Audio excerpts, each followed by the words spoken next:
فاتحہ بسم اللہ الرحمن الرحیم الحمد للہ رب العالمین الرحمن الرحیم ایاک نعبد و ایاک نستعین اهدنا الصراط المستقیم صراط الذین انعمت علیہم غیر المغضوب علیہم ولا الضالین رب اشرح لي صدری لا حول ولا قوة إلا بالله العلي العظيم حسبنا الله ونعم الوكيل نعم المولى ونعم النصير أعوذ بالله السميع العليم من الشيطان اللعين اللئيم الرجيم بسم الله الرحمن الرحيم الحمد لله رب العالمين بارئ الخلائق أجمعين فاطر السماوات والأرضين الذي لم يتخذ صاحبة ولا ولدا ولم يكن له شريك في الملك والصلاة والسلام والتحية والإكرام على النبي المكي المدني الهاشمي المطلبي الأبتحي القرشي الطهامي سيدنا ونبينا وشفيع ذنوبنا وطبيب نفوسنا أبي القاسم محمد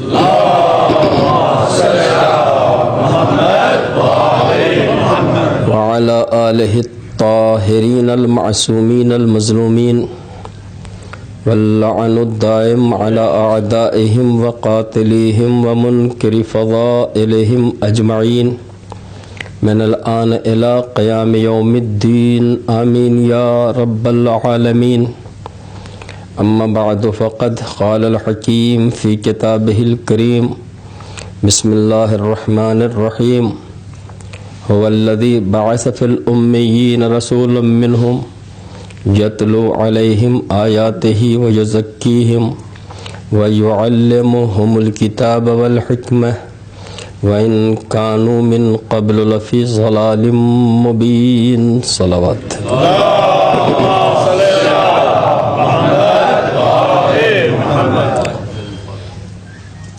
قرآن کریم ارشاد فرما رہا ہے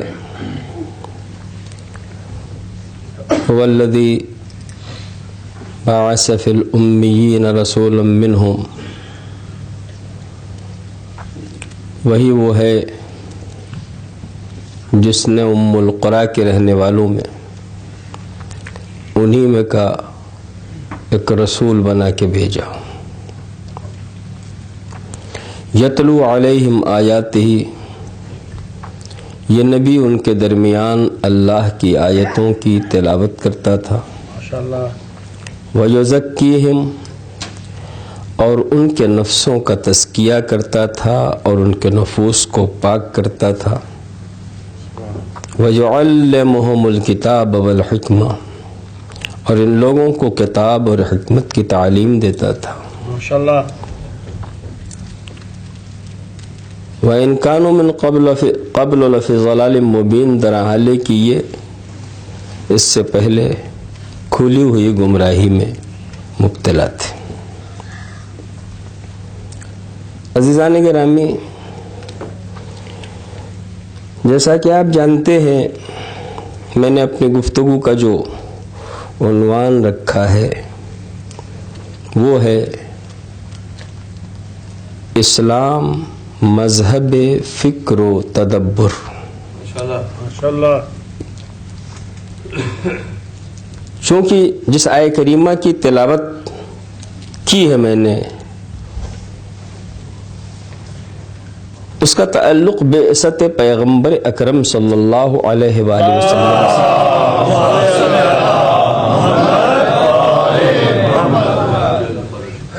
بعثت سے مراد جہاں سے ظاہری طور پہ اسلام کا آغاز ہوتا ہے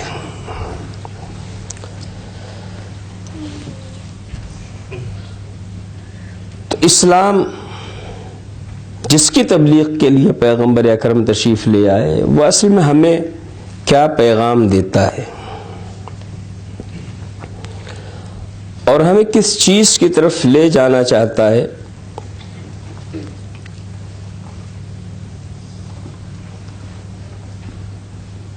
انسان کبھی کبھی کچھ چیزوں کا عادی ہو جاتا ہے، رسمی اعتبار سے کرتے کرتے غور و فکر کرنا چھوڑ دیتا ہے تو جو کام کرتا ہے اس کے اثرات بھی ختم ہو جاتے ہیں، اس لیے کہ اسے یہ یاد نہیں رہتا کہ یہ کام کس مقصد کے تحت ہے. اسی لیے کسی بھی مرحلے میں فکر و تدبر بہت ضروری ہے مقصد تک پہنچنے کے لیے. اور اسی لیے میں نے جو عنوان آپ کی خدمت میں پیش کیا اس کا مقصد یہی ہے تاکہ ہم اسلامیات پہ جب بھی عمل کریں تو صرف رسمی اعتبار سے اس پہ عمل نہ کیا جائے، بلکہ ہمیشہ ہر مرحلے میں فکر و تدبر کو بروئے کار لایا جائے، غور و فکر کو بروئے کار لایا جائے. کیوں؟ کس مقصد کے تحت؟ جب یہ لفظ کیوں رہے گا، آدمی ڈھونڈتا رہے گا کسی بھی کام کے آگے کہ یہ کیوں ہو رہا ہے تو وہ کسی نتیجے تک پہنچے گا. اور اگر رسمی اعتبار سے چونکہ دادا کرتے چلے آئے ہمیں بھی کرنا ہے، والد کرتے چلے آئے ہمیں بھی کرنا ہے، خاندان کرتا چلا ہے ہمیں بھی کرنا ہے، تو بس ہم وہیں تک رہ جائیں گے جہاں تک ہمارا خاندان کر رہا ہے. کہاں جانا ہے ہماری سمجھ میں نہیں آئے گا. صلوات بھیجئے محمد والے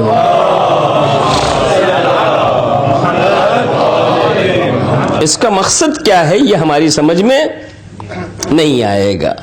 مومن ہے تو مومن کی شان یہ ہے عزیزان گرامی کہ معصوم فرماتے ہیں کہ اتقوا فراست المؤمن فإنه ينظر بنور اللہ. دیکھو مومن کی چالاکی، اس کی دانائی، اس کی عقل مندی، اس کی فہم، اس کے فراست سے بچتے رہو، ڈرتے رہو. کیوں؟ فَإِنَّهُ يَنظُرُ بِنُورِ اللَّهِ، اس لیے کہ وہ خالی ظاہری آنکھوں سے نہیں دیکھتا، وہ اللہ کے نور سے دیکھتا ہے. تو جو ظاہری آنکھوں سے دیکھتا ہے وہ اس دیوار تک دیکھتا ہے، دیوار کے پیچھے کیا ہے وہ نہیں دیکھتا. لیکن جو نور خدا سے دیکھتا ہے وہ کہتا ہے کہ لو کشف الغطا لمزددت علما و یقینا، اگر سارے حجابات ہٹا بھی دیے جائیں تو میرے علم و یقین میں ذرہ برابر اضافہ نہیں ہوگا. صلوات بھیجئے محمد و آل محمد.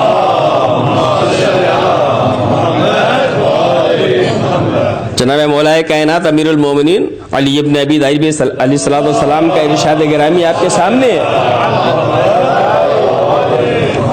مولا فرماتے ہیں اگر سارے حجابات اٹھا بھی دیے جائیں تو خدا کی ذات پہ جو میرا اس وقت یقین ہے حجابات اٹھنے کے بعد بھی ذرہ برابر اس میں اضافہ نہیں ہوگا. اس لیے کہ یہ جتنا پردے کے سامنے سے دیکھ رہے ہیں اتنے ہی پردے کے پیچھے بھی دیکھ رہے ہیں. اتقوا فراست المؤمن فإنه ينظر بنور اللہ. مومن کی فراست سے، اس کی چالاکی اور دانائی سے بچتے رہو، اس لیے کہ اللہ کے نور سے دیکھتا ہے. جب نور خدا سے دیکھتا ہے تو جب بھی کوئی قدم اٹھاتا ہے تو وہ مفید ہوتا ہے، نقصان دہ نہیں ہوتا. وہ قدم مفید ہوتا ہے، نقصان دہ نہیں ہوتا. بات امیر المومنین کی چل رہی ہے تو مولا کے سلسلے میں ایک بات اور آپ کی خدمت میں گزارش کروں گا عزیزان گرامی. آج اسلامیات کے سلسلے کا جو ماحول ہماری نگاہوں کے سامنے ہے، اسلامیات کے سلسلے کا تو نہ کہوں، مسلمانوں کے سلسلے کا. لفظ مسلمان اس قدر ساری دنیا میں بدنام ہو چکا ہے کہ ہم اور آپ سوچ نہیں سکتے کتنا بدنام ہو گیا. کیا واقعی اس لائق ہے کہ اسے بدنام کیا جائے؟ نہیں ہے. مگر کیوں بدنام ہوا؟ کچھ خاص وجوہات ہیں جس کی وجہ سے وہ بدنام ہوا، اور ایک خاص سمت کی طرف اس نام کے ساتھ لوگوں کا ذہن جاتا ہے، جبکہ کیا اسلام ادھر لے جا رہا تھا؟ اسلام سلم سے مشتق ہے. جس مذہب کو ہم مانتے ہیں وہ مذہب ہے اسلام، اور اسلام مشتق ہے سلم سے. لفظ سلم سے جڑا ہوا ہے، ملا ہوا ہے. سلم کے معنی امن کے ہوتے ہیں، آشتی کے ہوتے ہیں. سلم کے معنی امن کے ہوتے ہیں. اسلام کہا جاتا ہے امن کو عام کرنا. صلوات بھیجئے محمد و آل محمد.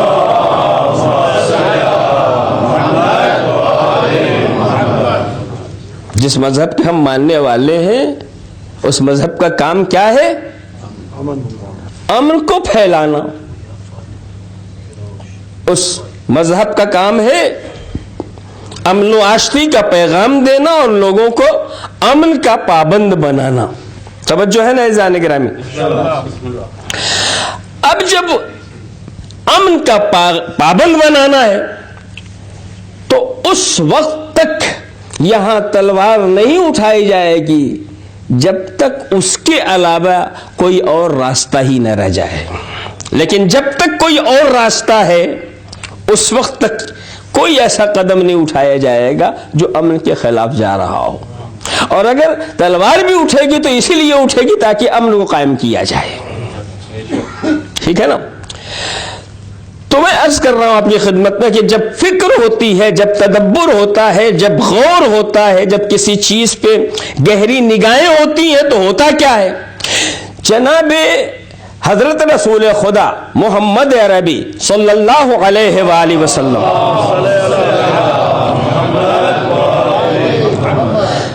جب آپ مکے کی زندگی گزار رہے ہیں تو اس زمانے میں ایک شاعر تھا جو اکثر و بیشتر اپنے اشعار میں آپ کی توہین کیا کرتا تھا. ایک شخص تھا جو شاعر تھا جو اکثر و بیشتر اپنے اشعار میں آپ کی اہانت کیا کرتا تھا، آپ کی توہین کیا کرتا تھا. آپ نے جب مکے سے مدینے ہجرت کی تو اتفاق سے وہ بھی مدینے گیا، اور اس نے مدینے جانے کے بعد پیغمبر کی خدمت میں پہنچ کے مجمع اصحاب میں اسی انداز سے پھر اہانت کی جیسے وہ مکے میں کیا کرتا تھا. تو یہ مکہ تو ہے نہیں، مدینہ ہے. مدینے میں الحمدللہ اب لوگ تھوڑی طاقت حاصل کر چکے تھے، اب وہ خطرات باقی نہیں رہ گئے تھے. تو جب اس نے اہانت پیغمبر مدینے میں بھی کی تو اصحاب پیغمبر اکرم نے نبی سے اجازت چاہی، یا رسول اللہ اس نے توہین رسالت کی ہے، ہمیں اجازت دیجئے کہ ہم اسے سزا دیں. پیغمبر نے کہا نہیں. دوسرے صاحب آئے، ہم کو اجازت دیجئے، کہا نہیں. تیسرا شخص آیا، یا رسول اللہ ہم اس کو سزا دیں گے، کہا نہیں. چوتھا آیا، ایک ایک آتے رہے، یا نبی اس نے آپ کی اہانت کی، ہم اس کو سزا دینا چاہتے، اجازت دیجئے. نبی نے ہر ایک کو روک دیا، تم بھی نہیں، تم بھی نہیں، تم بھی نہیں، کسی کو اجازت نہیں دی پیغمبر نے. اب ایک مرتبہ جناب سرور کائنات نے امیر المومنین علی ابن ابی طالب علیہ الصلوۃ والسلام کی طرف نگاہ کی.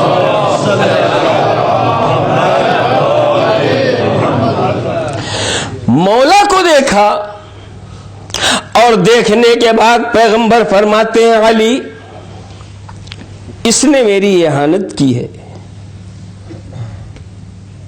تم اسے لے جاؤ اور اس کی زبان کاٹ دو، کیونکہ زبانی سے اس نے اہانت کی ہے نا. امیر المومنین کو بلا کے جناب سرور کائنات فرماتے ہیں تم انہیں اسے لے جاؤ اور اس کی زبان کاٹ دو، اس لیے کہ یہ توہین رسالت کا مرتکب ہوا ہے. تو یا رسول اللہ یہ اتنے لوگ جو پہلے آپ سے اجازت چاہ رہے تھے، ہمیں اجازت دیجیے ہم سزا دے دیں، اور ہمیں اجازت دے دیجیے ہم سزا دے دیں، اور ہم کو اجازت دے دیجیے ہم سزا دے دیں، جب سزا ہی دینی تھی تو آپ نے ان کو منع کیوں کیا اور علی کا انتخاب کیوں کیا؟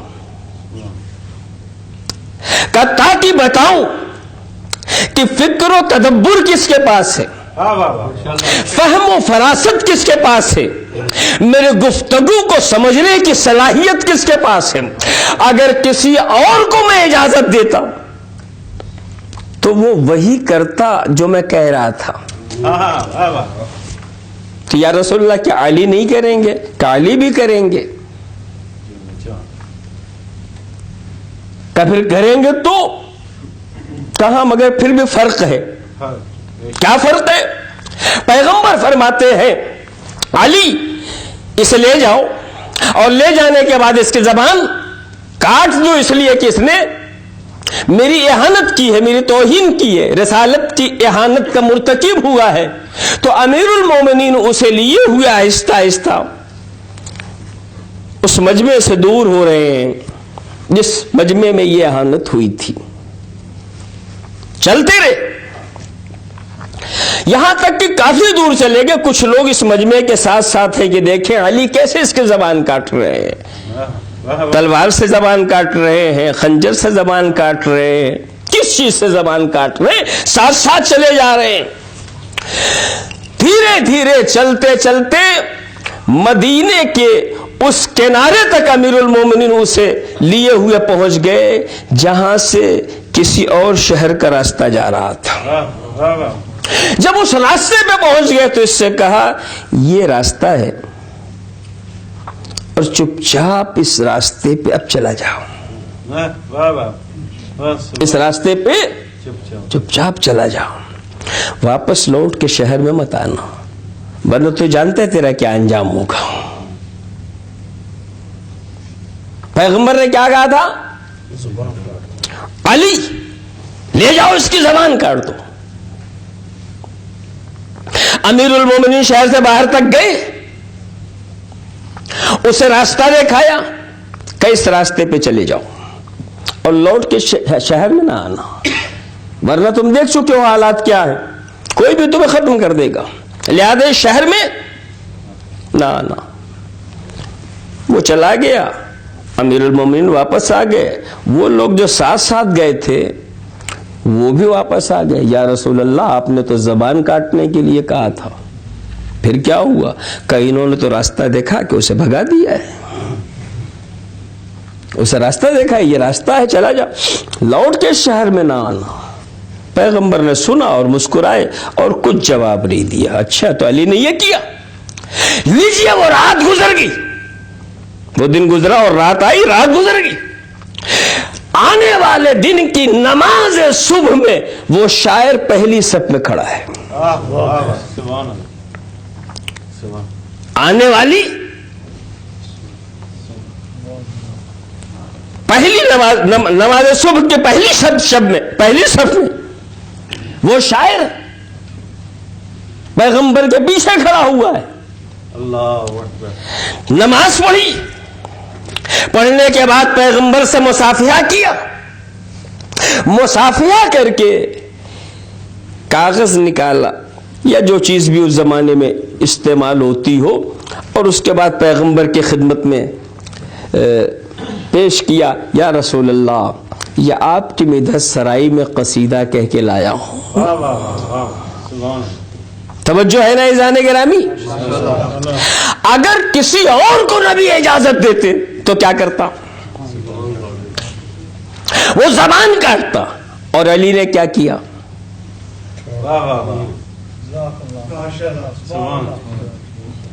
زبان وہ بھی کاٹتا جو کل اجازت چاہ رہا تھا یا چاہ رہے تھے، زبان انہوں نے بھی کاٹی، مگر زبان کے کاٹنے میں بڑا فرق ہے۔ اگر علی کے علاوہ کسی اور کو اجازت دے دی جاتی تو زبان ایسی کٹتی کہ پھر کبھی نہ بول پاتی۔ اور جب علی کو اجازت دی گئی تو علی نے زبان ایسے کاٹی کہ کل والی زبان کٹ گئی ہے، مدحت پیغمبر والی زبان شروع ہو گئی ہے. صلوات بھیجیے محمد والے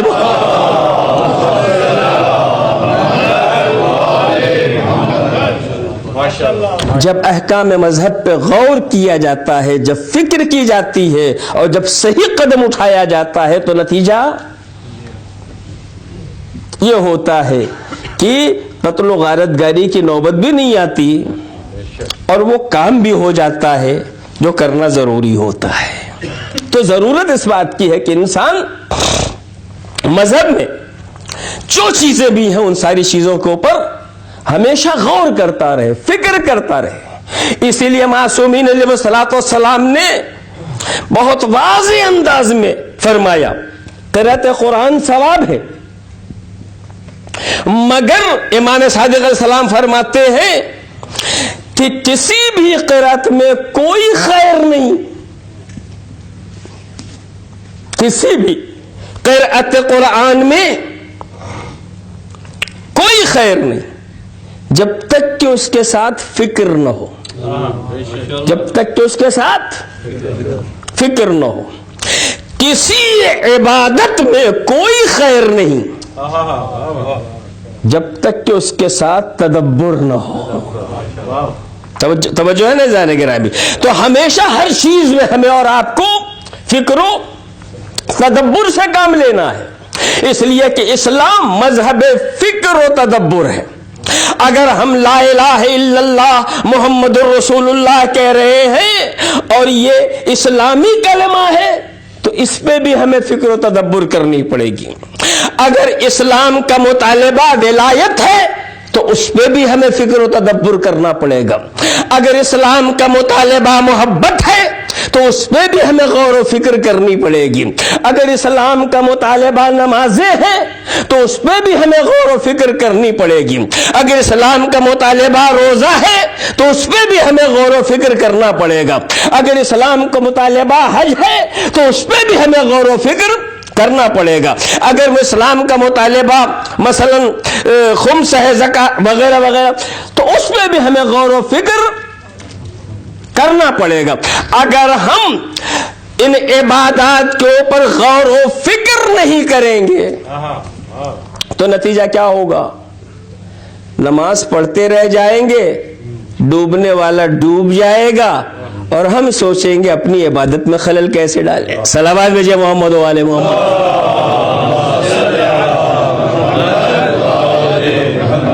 اگر ہم نے جو بھی عمل کیا اس کے اوپر تدبر نہیں کیا، غور نہیں کیا، فکر نہیں کی تو نتیجہ یہ ہوگا کہ اصلاً ان چیزوں کا جو مقصد ہے وہ مقصد فوت ہو جائے گا. ان چیزوں کا جو ہدف ہے وہ ہدف فوت ہو جائے گا. میں آپ کی خدمت میں بہت زیادہ آپ کے ذہنوں کو الجھاؤں نہیں، پریشان نہ کروں. میں صرف اعتراض کرنا چاہتا ہوں عزیزان گرامی کہ ہم اور آپ مذہب میں داخل ہونے کے بعد کم سے کم نماز روزانہ پڑھنا اپنے لیے واجب سمجھتے ہیں. ٹھیک ہے نا؟ کم سے کم نماز روزانہ پڑھنا واجب سمجھتے ہیں.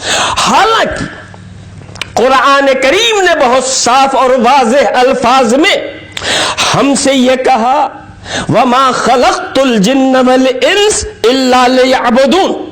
ہم نے انسان اور جنات کو نہیں پیدا کیا مگر اس لیے کہ وہ ہماری عبادت کریں. ٹھیک؟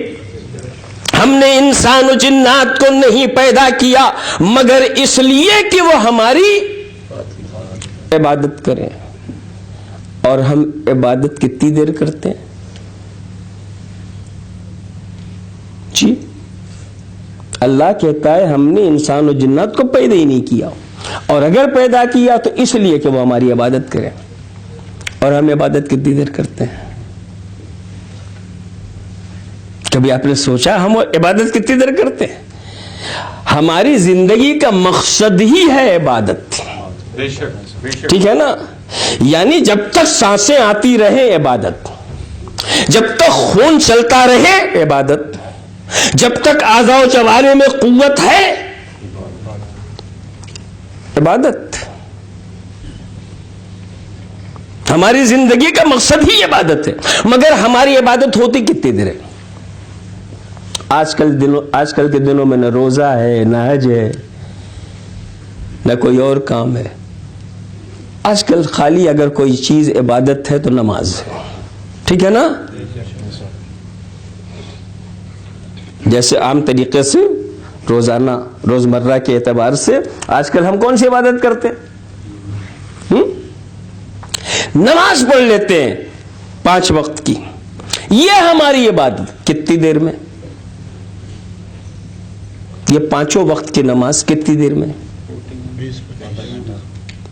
آدھا گھنٹہ. ٹھیک ہے نا؟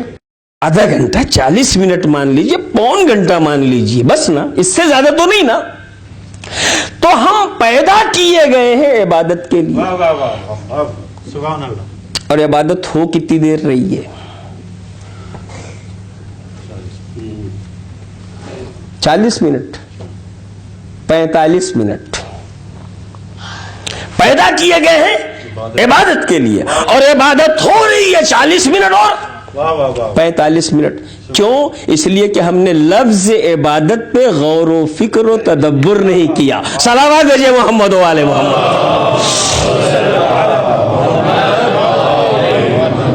بے شک 40 منٹ ہو رہی، 45 منٹ ہو رہی ہے.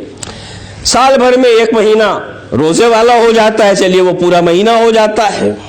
زندگی میں ایک سفر حج والا ہو جاتا ہے.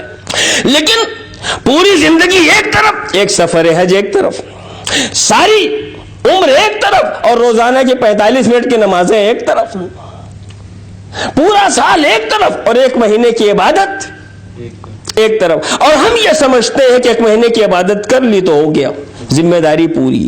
5 وقت کی نمازیں پڑھ لی تو ذمہ داری پوری. کیوں؟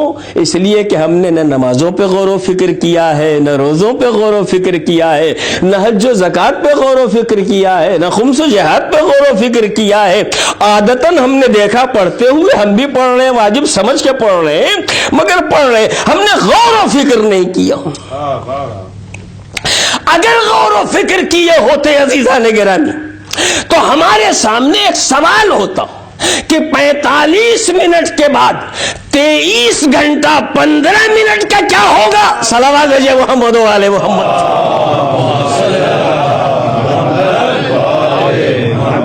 ماشاءاللہ. بقیہ جو 30 گھنٹہ 15 منٹ ملے ہیں، بچے ہمارے، اس کا کیا ہوگا؟ سوال پیدا ہوتا ہے نا. جب سوال پیدا ہوتا تو ہم تلاش کرتے کہ اس کا کیا ہوگا. اب جب ہم اس کو ڈھونڈنے چلے جائیں گے تب پتا چلے گا کہ نمازیں، عبادت صرف نماز نہیں. ہاں بے شک. تب پتا چلے گا عبادت صرف روزہ نہیں ہے. تب پتا چلے گا عبادت صرف حج نہیں ہے. تب پتا چلے گا عبادت صرف زکوٰۃ نہیں ہے. تب پتا چلے گا عبادت صرف خمس نہیں ہے، بلکہ اور بھی چیز ہے جسے ہم عبادت کے زمرے میں شامل کر سکتے ہیں، نمازوں کے ساتھ، روزوں کے ساتھ، حج کے ساتھ. اور اس طریقے سے اپنی پوری زندگی کو ہم عبادت کے مرحلے میں داخل کر سکتے ہیں. کیسے؟ ہم نے دماغ میں یہ بات رکھ لی ہے کہ عبادت مدرسے میں ہوتی ہے، عبادت امام باڑے میں ہوتی ہے، عبادت مسجد میں ہوتی ہے، بس نا. لیکن جب ہم مسجد سے باہر نکلے، سڑک پہ چلے گئے، یہ مسجد تو ہے نہیں، یہاں عبادت کیسی؟ بازار میں گئے، یہ مسجد تو ہے نہیں، امام باڑے بھی نہیں ہے، یہاں عبادت کیسی؟ پارک میں ٹہلنے کے لیے گئے، یہاں عبادت کیسی؟ تجارت یا ثقافت میں آئے، یہاں عبادت کیسی؟ عزیزان گرامی، یہ نماز و روزہ، یہ حج و زکات ان تمام چیزوں میں ہمیں بلایا ہی اس لیے جا رہا ہے تاکہ ان کے ذریعے ہمیں بتایا جائے کہ مسجد میں آ کے عبادت کیسے ہوتی ہے یہ تو سب جانتے ہیں، مگر یہاں آ کے یہ سمجھنے کی کوشش کرو کہ جب مسجد سے باہر نکل جاؤ تو عبادت کیسے ہوتی ہے۔ صلوات ہے محمد و آل محمد۔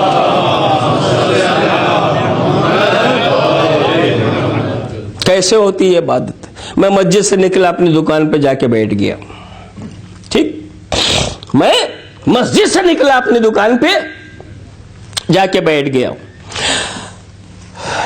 ایک چھوٹا سا بچہ میرے یہاں آیا، مثلا کسی چیز کو لینے کے لیے، اس نے پوچھا فلاں چیز کتنے کی ہے؟ 100 گرام مثلا۔ میں نے کہا 100 گرام اتنے کی ہے۔ اس نے پیسے بڑھا دیے، میں نے اسے تولنا شروع کر دیا۔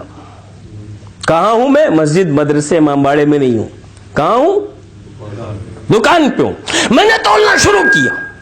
جب میں نے تولنا شروع کیا تو میں نے کہا بچہ اتنا چالاک تو نہیں ہے کہ اگر میں 100 گرام کی جگہ 90 گرام دے دوں تو اس کو پتا چلے گا۔ لہذا میں نے کوشش کی کہ میں بجائے 100 گرام کے اسے 90 گرام دوں، پیسہ پورا لے لوں، چیز کم دوں، ٹھیک ہے نا؟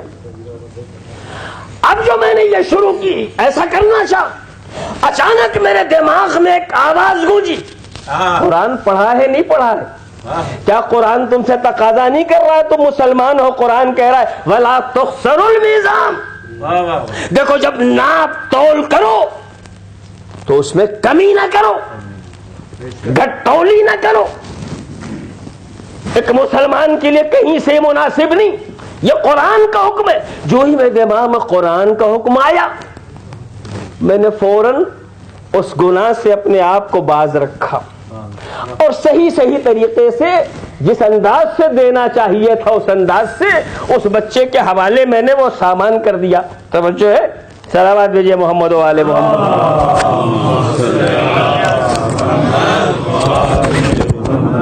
ایک اور صلوات۔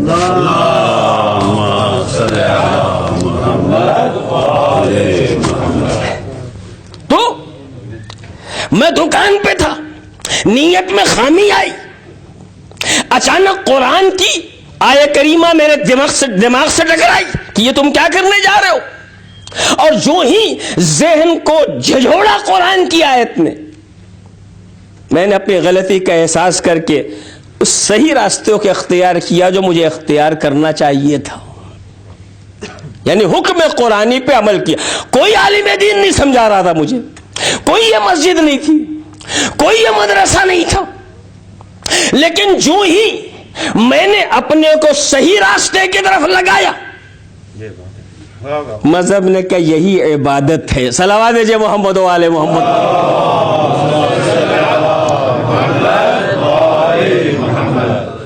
یہی عبادت ہے کہ آدمی ہر لمحے صحیح راستے کا انتخاب کرے۔ میں راستے سے جا رہا تھا، سامنے سے بے پردہ خواتین آ رہی ہیں، معاملہ سڑک کا ہے، سڑک پہ نہ مدرسہ ہوتا ہے نہ مسجد نہ امام باڑہ، ہم تو سڑک پہ جا رہے ہیں، وہ بے پردہ آ رہی ہیں۔ ہم نے کہا اچھا وہ بے پردہ آ رہی ہیں تو پھر ہمیں جھجکنے کی کیا ضرورت؟ جب وہ بے جھجک آ رہی ہیں تو ہمیں بھی بے جھجک آگے بڑھنا چاہیے، ٹھیک ہے؟ جب ہم نے ایسا کرنا چاہا، اچانک مذہب کا پیغام ذہنوں سے ٹکرایا، غضوا ابصارکم، تمہارے لیے حکم یہ ہے کہ اپنی نگاہیں جھکاؤ۔ ارے ہم نے کہا وہ بے پردہ آ رہی ہیں تو ہم کیوں نگاہیں جھکا لیں؟ شاید مذہب آواز دے اگر وہ بے غیرت ہو گئی ہیں تو تم بھی بے غیرت ہو جاؤ گے، اگر انہوں نے دین چھوڑ دیا ہے تو کیا تم بھی دین چھوڑ دو گے؟ جو ہی ہمیں خیال آیا کہ ہاں ایسا کرنا بے دینی ہے، دین کو چھوڑ دینا ہے، لہذا ہمیں نگاہیں جھکا دینی چاہیے، نہ ہم مسجد میں تھے نہ مدرسے میں تھے، سڑک پہ جا رہے تھے، مگر جو ہی ہمیں حکم مذہب کا خیال پیدا ہوا اور ہم نے اس حکم پہ عمل کر لیا، عبادت ہو گئی. صلوات بھیجئے محمد و آل محمد.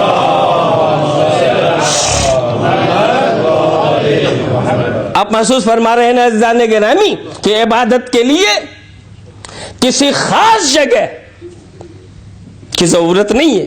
جہاں انسان اللہ کی عظمت کو محسوس کر جائے، اس کے احکام کی برتری کو محسوس کر جائے اور دین کی سرپرستی کو محسوس کر کے دین کے اوپر عمل کرے، وہ کوئی بھی جگہ ہو، وہاں انسان اپنے آپ کو عبادات میں داخل کرتا ہے. وہاں انسان اپنے آپ کو عبادتوں میں داخل کرتا ہے. میں ایک دوسرے منزل کی طرف جانا چاہ رہا تھا مگر شاید میں اس طرف نہ جا سکوں. ایک صلوات دیجیے محمد و آل محمد.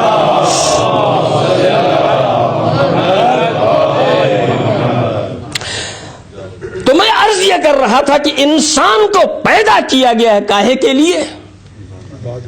عبادت کے لیے. اور انسان کرتا کتنی دیر عبادت ہے؟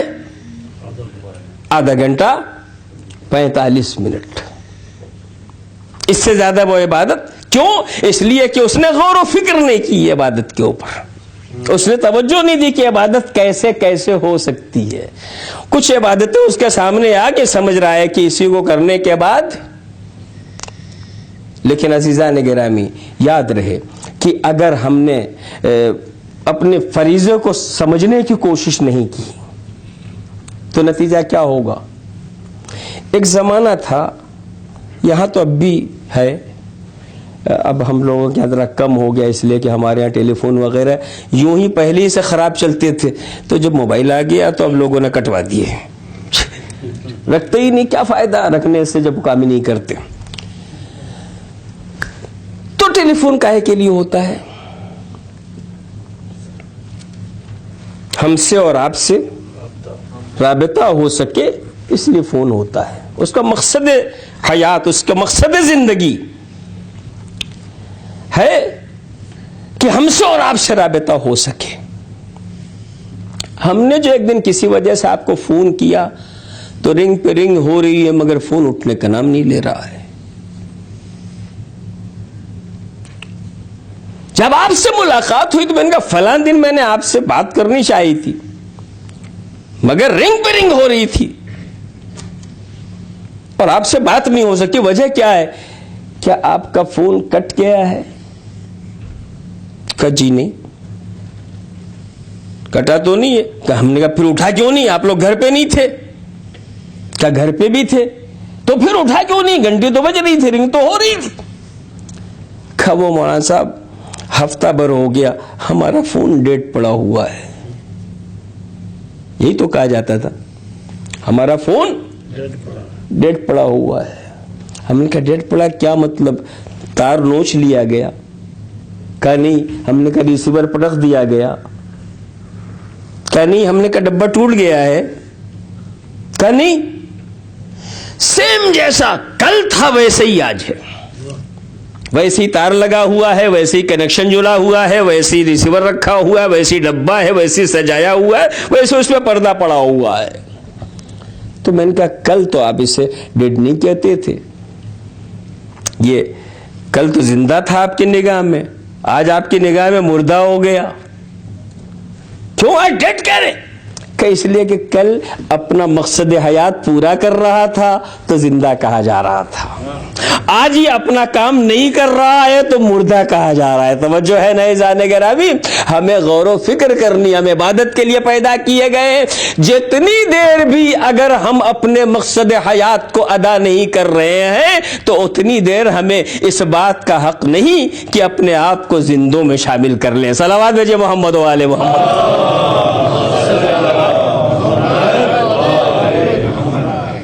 اگر ہمیں زندوں میں شامل ہونا ہے تو ہمیں اپنے مقصد کو پورا کرنا پڑے گا. حضرت لقمان سکندر، جناب سکندر ذوالقرنین، جناب سکندر ذوالقرنین کسی ایک شہر کی طرف سفر کر رہے ہیں. اس شہر میں جب پہنچے تو انہوں نے کچھ حیرتناک چیزیں دیکھی. وہ حیرتناک چیزیں کیا تھیں؟ سب سے پہلی چیز انہوں نے دیکھی کہ اس پورے شہر میں 24 گھنٹے میں کسی بھی وقت نہ کسی مکان پہ تالا لگتا ہے نہ کسی دکان پہ تالا لگتا ہے. 24 گھنٹے میں نہ دکان پہ تالا لگتا ہے نہ مکان پہ تالا لگتا ہے. انہیں بڑی حیرت ہوئی کہ یہ کون سا شہر ہے، اتنا پرامن شہر کہ نہ یہاں دکان کو تالا لگتا ہے نہ مکان کو تالا لگتا ہے. شہر میں گھومے تو دوسری حیرتناک چیز ان کے سامنے آئی. پھر سوچنے لگے کیا اس شہر میں کوئی مرتا ہی نہیں؟ کیوں کہ اس شہر میں کہیں قبرستان نہیں ہے. مرتے ہوتے تو قبرستان تو ہوتا نا جہاں لوگوں کو دفن کیا جاتا.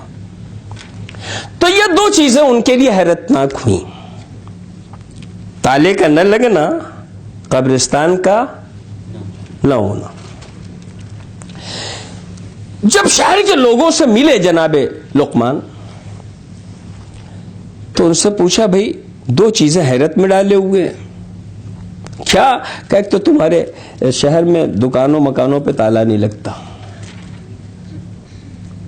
یہ واقعہ اس لیے پڑھ رہا ہوں تاکہ پتہ چلے کہ مذہب ہمیں ہر لمحہ عبادت کی طرف مائل کرتا ہے، یعنی اپنی ذمہ داریوں کی طرف. اور جب انسان عبادات یعنی اپنی ذمہ داریوں کی طرف مائل ہوتا ہے تو حالات کتنے پرامن ہوتے ہیں. کہا دو چیزوں پہ تعجب ہے. ایک تو یہاں مکان و دکان پہ تالا نہیں لگتا، حیرت اس پہ ہے، وجہ بتاؤ. کہ دوسری چیز کیا یہاں کوئی مرتا نہیں؟ کہ کیوں؟ کہ اس لیے کہ قبرستان نہیں ہے. مرتا ہوتا تو قبرستان تو ہوتا نا. تو شہر والوں نے کہا کہ ہم اپنی دکانوں اور مکانوں کو تالا نہیں لگاتے، اس لیے کہ کوئی بھی قانون بنے گا، کسی کے خلاف بھی کوئی قانون بنے گا تو اس کا مطلب یہ ہے کہ اس دفعہ کا کوئی مجرم موجود ہے جس کو کنٹرول کرنے کے لیے یہ قانون بنایا جا رہا ہے. ٹھیک ہے نا؟ تو ان کا ہم تالا نہیں لگاتے. تالا کیوں نہیں لگاتے؟ اس لیے کہ تالا بھی ایک قانون ہے. وہ تالا بتاتا ہے کہ یہاں کوئی چور ہے. اگر چور نہ ہوتا تو تالا لگانے کی ضرورت نہیں تھی. تو ہم تالا لگا کے اپنے ماحول کو بدنام نہیں کرنا چاہتے. شہر والوں نے کہا ہم تالا لگا کے اپنے ماحول کو بدنام نہیں کرنا چاہتے. کا مطلب کیا ہے؟ کا مطلب یہ ہے کہ ہم جس مذہب کے ماننے والے ہیں، ہم پورے شہر والے اس مذہب پہ عمل کرتے ہیں. جس مذہب کے ماننے والے ہیں ہم پورے شہر والے اس مذہب پہ عمل کرتے ہیں. نتیجے میں ہمیں تالا لگانے کی ضرورت نہیں. عمل کیسے ہوتا ہے؟ جب آپ اسلامیات کا جائزہ لیں گے نا، اسلامی قانون کا، تو آپ کو پتا چلے گا کہ جو ہی ایک انسان لا الہ الا اللہ محمد الرسول اللہ کہتا ہے، ہم پہ اس کی جان، مال، عزت و آبرو کی حفاظت واجب ہو جاتی ہے. اس پہ ہماری جان، مال، عزت و آبرو کی حفاظت واجب اور ہم پہ اس کی جان و مال و عزت و آبرو کی حفاظت واجب. اب اگر مذہب کے اس قانون پہ عمل کیا جائے گا تو اس شہر میں یہ سارے لوگ ہیں اور سب جانتے ہیں کہ ہم پہ واجب ہے کہ ان سب کی جان و مال و عزت و آبرو کی حفاظت کی جائے، اور یہ سب جانتے ہیں کہ میری جان و مال کی عزت و آبرو کی حفاظت کی جائے.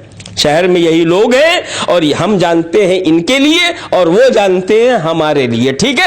اور سب اپنا اپنا فریضہ انجام دے رہے ہیں. تو یہ بتائیے اب کس کو ضرورت ہے کہ وہ اپنے گھر میں تالا لگائے، اس لیے کہ جس دوسرے سے خطرہ ہو سکتا ہے، جب وہی ہماری جان و مال و عزت و آبرو کا محافظ بنا ہوا ہے تو ہم تالا کس کے لیے لگائیں گے؟ صلوات بھیجئے محمد و آل محمد۔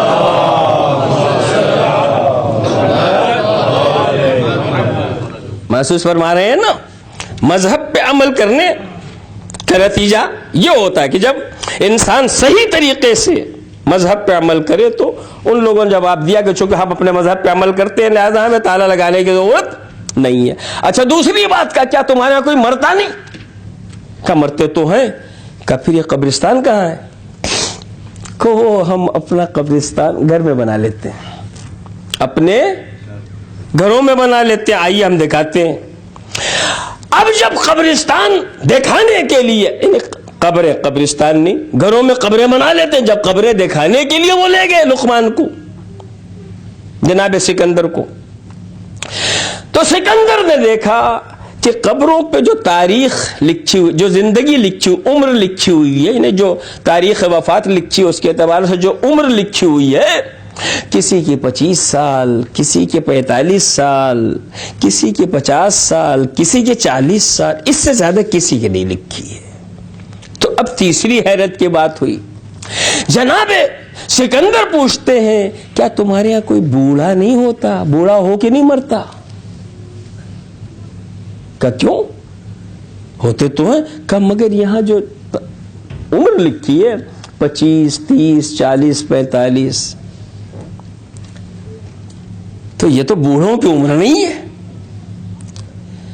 اب انہوں نے جو کہا عزیزان گرامی وہ میں آپ کی خدمت میں، وہ کہتے ہیں کہ ہمارے یہاں بوڑھے ہو کے مرتے ہیں، مگر چونکہ ہم جھوٹ نہیں بولتے لہذا ہم عمر صحیح لکھتے ہیں۔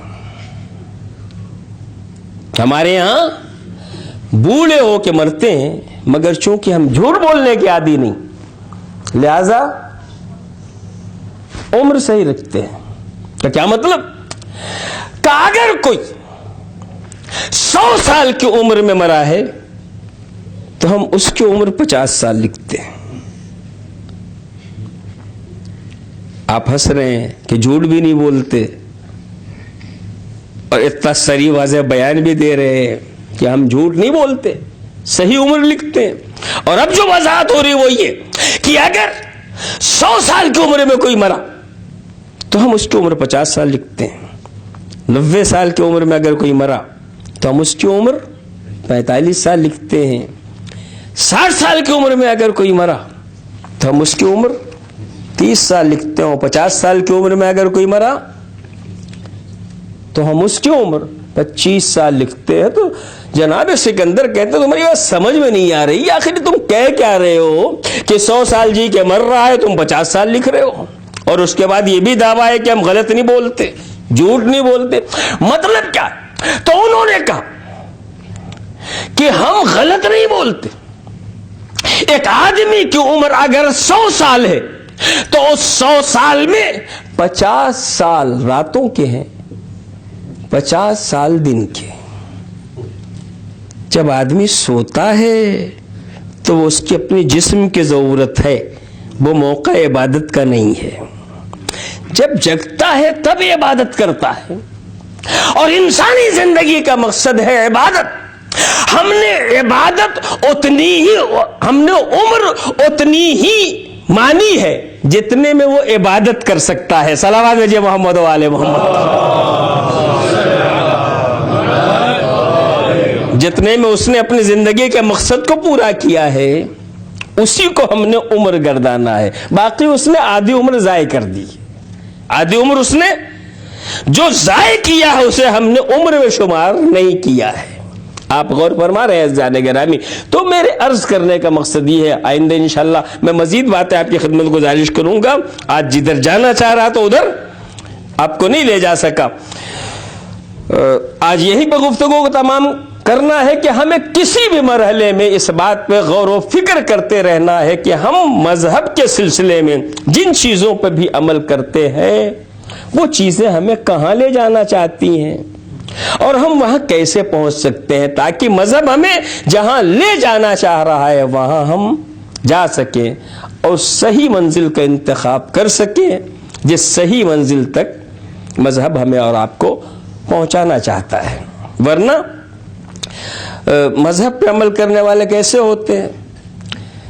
دیکھیے یہ نعرے آپ جو لگاتے ہیں، نعرے تکبیر، نعرے رسالت، نعرے حیدری، تو اب تو تھوڑا اس کی جگہ بدل گئی، ہم یہاں بیٹھے بیٹھے بھی لگا لیتے ہیں. صحیح یہ ہے کہ یہ نعرے بزم میں نہیں لگتے تھے، یہ نعرے رزم میں لگتے تھے. یہ نعرے گھر میں بیٹھ کے نہیں لگتے تھے، میدان جنگ ہے، اور جنگ کے میدان میں اگر لشکر اسلام کو کوئی عظیم کامیابی ہوتی تھی تو لشکر والے یا کامیابی حاصل کرنے والا اللہ اکبر کی آواز بلند کرتا تھا، جس سے پتہ چلتا تھا کہ وہ خدا کتنا بلند ہے جس نے ہمیں اتنی قوت دی کہ ہم اس کامیابی تک پہنچ گئے. ٹھیک، اب وہ دھیرے دھیرے نعرے تکبیر ہمارے زمانے تک آ گیا. ہمارے زمانے تک نعرے تکبیر آیا تو کیا ہو رہا ہے؟ آپ دیکھ رہے ہیں، روز کلپ دیکھتے ہوں گے، گردن کٹ رہی ہے اور نعرے تکبیر کہا جا رہا ہے، بچوں کو مارا جا رہا ہے اور نعرے تکبیر کہا جا رہا ہے، گھروں کو اجاڑا جا رہا ہے اور نعرے تکبیر کہا جا رہا تھا. کل نعرے تکبیر اسلام کی سربلندی پہ لگتا تھا، آج نعرے تکبیر احکام اسلام کی پامالی پہ لگ رہا ہے. ٹھیک ہے نا؟ اور یہ کام آج ہی نہیں ہو رہا ہے. جنہیں نہیں پتا کہ نعرے تکبیر کیا ہے، جنہوں نے اس پہ غور و فکر نہیں کیا، بس وہ خالی نعرہ لگانا جانتے ہیں، اس کا مقصد کیا ہے، اس کا ہدف کیا ہے نہیں جانتے. تو علامہ اقبال بہت پہلے ایک بات کہہ چکے ہیں کہ وہ فرماتے ہیں کہ کیا تمسخر ہوا اسلام کی تقدیر کے ساتھ، قتل شبیر ہوئے نعرے تکبیر کے ساتھ. کل اسلام کے سربلندی پہ نعرہ لگتا تھا، آج فرزند رسول کو قتل کرنے کے بعد نعرے تکبیر لگایا جا رہا ہے. تو یہ فرق کیسے ہوتا ہے؟ جب انسان ان باتوں پہ غور و فکر نہیں کرتا، جن باتوں کو اب سمجھ رہا ہے، تو اتنا ڈفرنس، اتنا فرق ہو جاتا ہے کہ کل جو نعرہ اسلام کی سربلندی پہ لگتا تھا، وہ نعرہ فرزند رسول کو قتل کرنے کے بعد قاتل لگا رہے ہیں، اور وہ سمجھ رہے ہیں اسلام کو بہت بڑی کامیابی ملی ہے، اسلام کو بہت بڑی فتح و ظفر نصیب ہوئی ہے. عزیزان گرامی، یہ سارے یہ جو ہمارے اس وقت کے مجلسیں ہیں اس زمانے کی، یہ ہمیں اور آپ کو انہی چیزوں کی طرف متوجہ کرنا چاہتی ہیں. امام حسین صلاۃ والسلام کی یاد، امام حسین صلاۃ والسلام کا ذکر ہمیں انہی سارے مرحلوں کی طرف لے جا رہا ہے.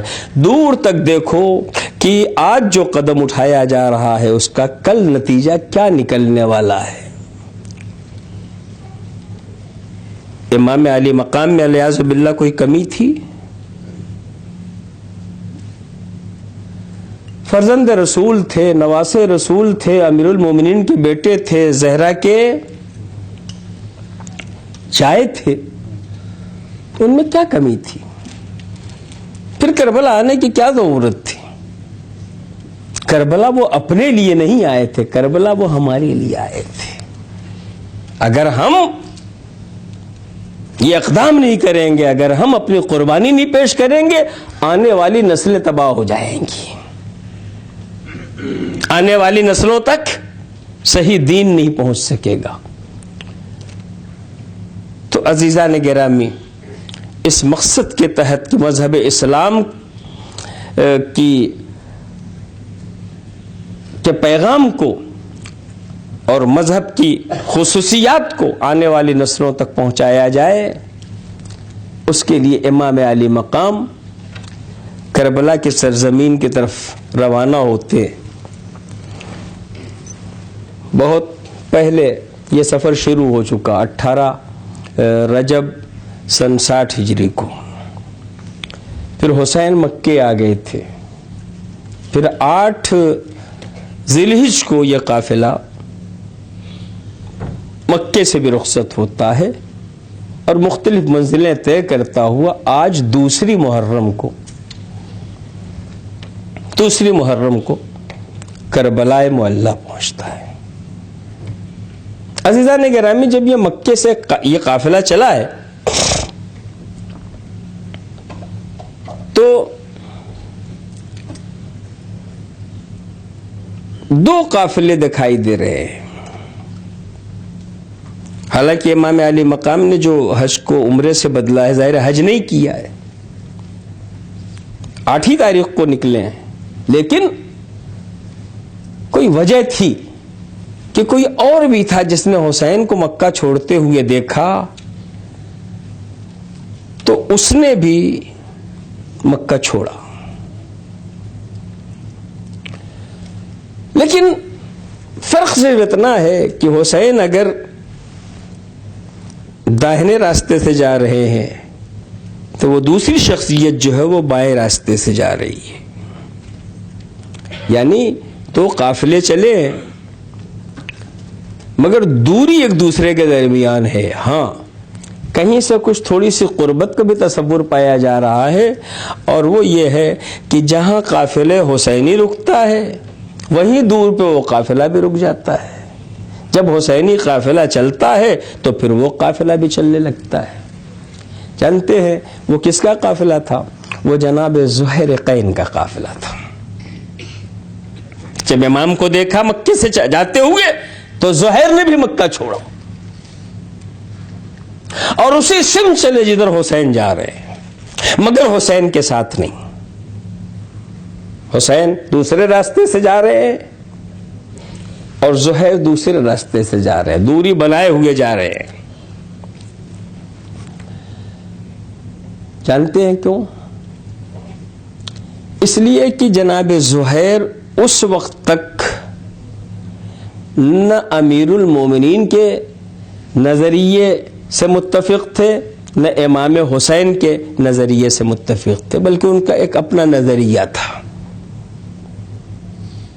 اس لیے وہ ساتھ نہیں آ رہے تھے حسین کے.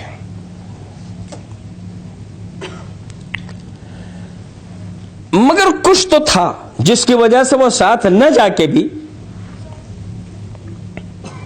دوری بنائے چل رہے تھے.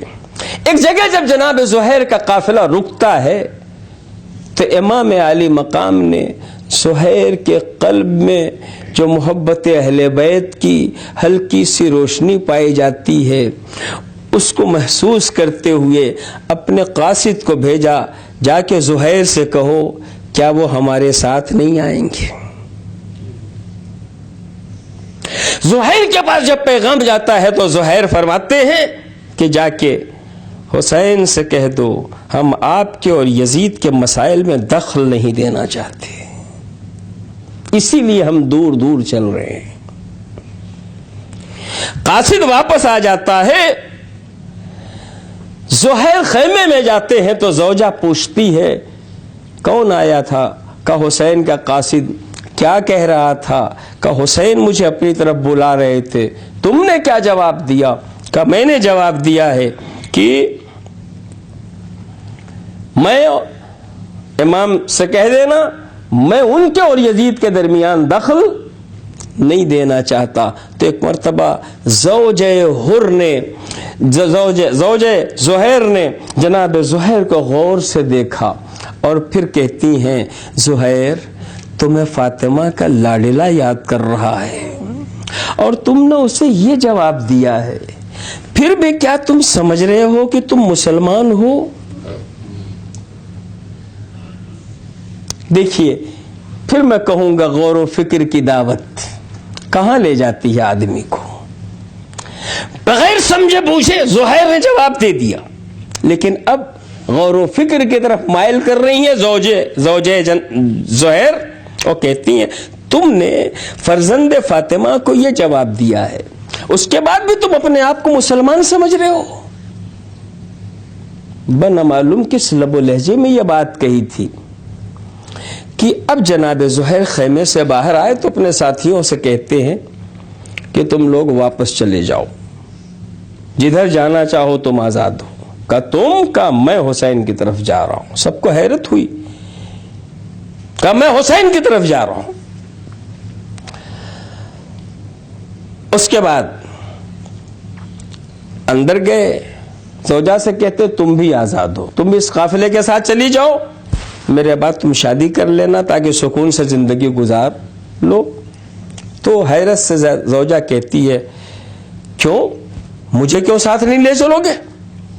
تو جناب زہیر فرماتے ہیں کہ مجھے خوب پتا ہے کہ حسین جس راستے پہ جا رہے ہیں قتل کیے جائیں گے، حسین کا پورا قافلہ مارا جائے گا، میں جو جا رہا ہوں میں بھی شہید ہو جاؤں گا۔ کہ پھر مجھے کیوں نہیں لے جا رہے ہو؟ کہ اس لیے نہیں لے جا رہا ہوں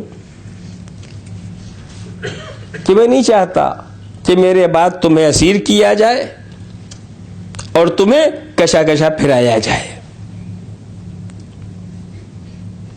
تو جناب زوجے زہیر کہتی ہیں، جناب زہیر کی زوجہ کہتی ہیں کہ تم ہماری تشہیر سے پریشان ہو، مگر تم کہہ رہے ہو حسین مارے جائیں گے، اور ہم نے سنا حسین اپنے ساتھ زینب کو بھی لائے ہیں، ام کلثوم کو بھی لائے ہیں، رقیہ اور رباب کو لائے ہیں، تو جب ان کی شہادت کے بعد جو کچھ ان مخدرات عصمت کا ہوگا میں بھی اسے برداشت کر لوں گی۔ تو ایک مرتبہ زہیر کہتے ہیں ہاں مجھے پتا ہے، مگر میں نہ حسین ہوں نہ تم زینب ہو، زینب تڑپتی رہے گی، حسین جس مقصد کے تحت آئے ہیں وہ اپنا مقصد پورا کریں گے، لیکن میں تمہیں اس لیے نہیں لے جانا چاہتا، کہیں ایسا نہ ہو کہ جس شہادت کے راستے پہ میں جا رہا ہوں تمہاری محبت مجھے اس شہادت کے راستے سے بچا لے۔ عزیزان محترم، اس طریقے سے زہیر حسین کی بارگاہ میں تشریف لاتے ہیں۔ جب 10 محرم آتی ہے تو وہ وقت بھی آتا ہے جب ایک مرتبہ آواز آتی ہے مولا اول وقت ظہر ہو گیا ہے، اور ادھر امام فرماتے حبیب جا کے اجازت لو، اور اجازت نہیں ملتی تو 2 ساتھی کھڑے ہوتے ہیں حسین کے کاہے کے لیے، مولا ہم آپ کے سینہ سپر بن رہے ہیں اور آپ اپنی نماز ادا کیجئے۔ جانتے ہیں کون کون تھے؟ ان میں ایک زہیر تھے اور ایک سعید تھے۔ مولا ہم تیر و تبر و شمشیر کو اپنے سینوں کے اوپر قبول کر رہے ہیں تاکہ آپ نماز ادا کر لیں۔ حسین نماز ادا کر رہے ہیں اپنے بعض ساتھیوں کے ساتھ، جب ادھر سے تیر آتا ہے کبھی سعید آگے بڑھتے ہیں کبھی زہیر آگے بڑھتے ہیں، اپنے سینے پہ لیتے ہیں۔ جو ہی امام نے سلام کیا، سلام پھیرا، ایک طرف سعید گرے دوسری طرف زہیر گر گئے۔ مولا کیا ہم نے حق رفاقت ادا کر دیا؟ امام کی آنکھوں میں آنسو آ گئے۔ اے ہمارے چاہنے والوں، اس سے بڑھ کے بھی حق رفاقت ہو سکتا ہے؟ تم نے اپنے امام کی نماز مکمل کرا دی۔ میں کہوں گا زہیر و سعید، عصر کا ہنگام ہے، حسین گھوڑے سے گر چکے، آخری سجدے کا مسئلہ ہے، آؤ نماز عصر بھی مکمل کرا دو، مگر شاید آواز آئے یہ ذمہ داری خود امام کی ہے، ہمیں موت نے مجبور کر دیا، اب آخری سجدہ حسین خود ادا کریں گے۔ الا لعنت اللہ علی القوم الظالمین وسيعلم الذين ظلموا أي منقلب الهی